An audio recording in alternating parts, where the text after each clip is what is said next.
Һаумыһығыҙ, ҡәҙерле дуҫтар! Бөгөн һеҙҙең иғтибарығыҙға Лев Толстойҙың Хажимурат әҫәренән бер өҙөк тәҡдим итәбеҙ.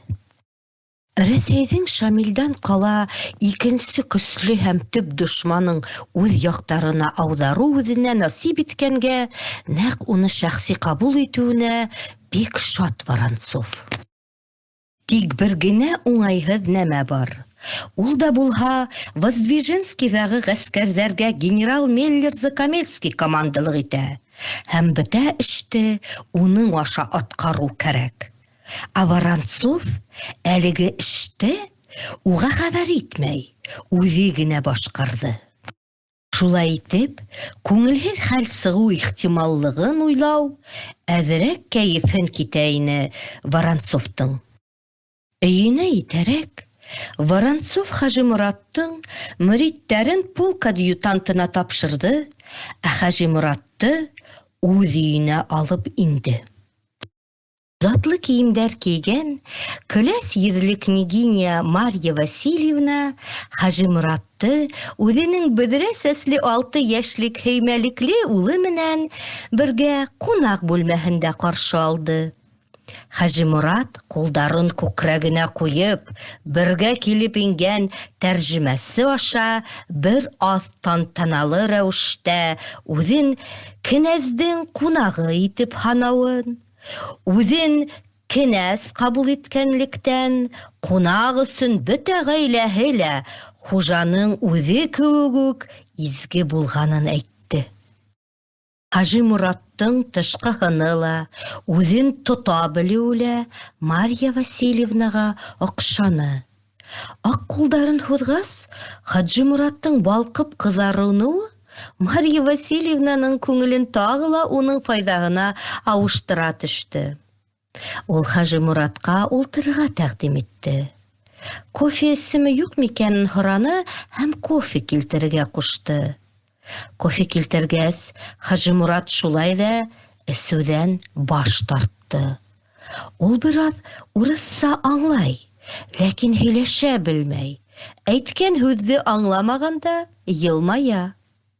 Йылмайыуы Полторацкийға оҡшаған кеүек үк Марья Васильевнаға ла оҡшаны. Марья Васильевнаның Булька тип йөрөткән бөҙрә сәсле, осҡор күҙле бәләкәс улы әсәһе эргәһендә торған килеш быға тиклем ғәжәп, яуғир тип ишеткән Хажимураттан күҙен дә алмай ҡарап тора бирҙе.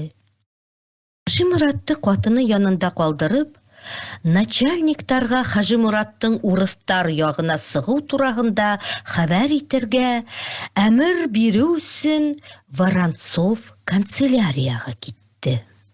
Ул фланг начальнигы генерал Козловскийға Грозно ҡәлғәһенә хәбәр ебәреп, атаһына хат яҙғас, Воронцов йортона ашыҡты. Сөнки ҡурҡыныс ят әҙәмде эргәһенә ҡалдырып киткән өсөн ҡатынының кәйефһеҙләнеүенән ҡурҡа ине. Ләкин ҡурҡыуы бушҡа ине. Хажимурат креслола көйө Воронцовтың үгәй улы Бульканы тубыҡтарына ултыртып, ҡаршыһында көлөп торған Марья Васильевнаның тәржемәсе аша еткергән һүҙҙәрен иғтибар менән башын эйеп тыңлай. Әгәр ҡунағы һәр кемгә маҡтаған әйберен бирә ҡалһа, Марья Васильевна тиҙҙән уға әҙәм ғәләйһиссәләм шикелле яланғас йөрөргә тура киләсәге тураһында иҫкәртә ине. Кенәз килеп ингәс, Хажимурат бер аҙ ғәжәпләнгән һәм хәтере ҡалған Бульканы алдынан төшөрҙө лә, шунда уҡ йөҙөндәге уйынсыл ҡиәфәтен ҡоро, етди ҡарашҡа әйләндереп, урынынан ҡалҡты. Воронцов ултырғас ҡына ултырҙы.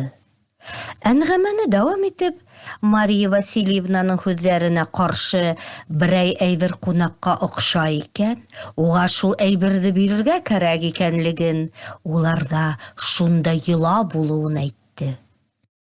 «Твоя сын ҡунаҡ», тине ул ҡабаттан теҙҙәренә менгән Бульканың бөҙрә сәстәренән һыйпай-һыйпай.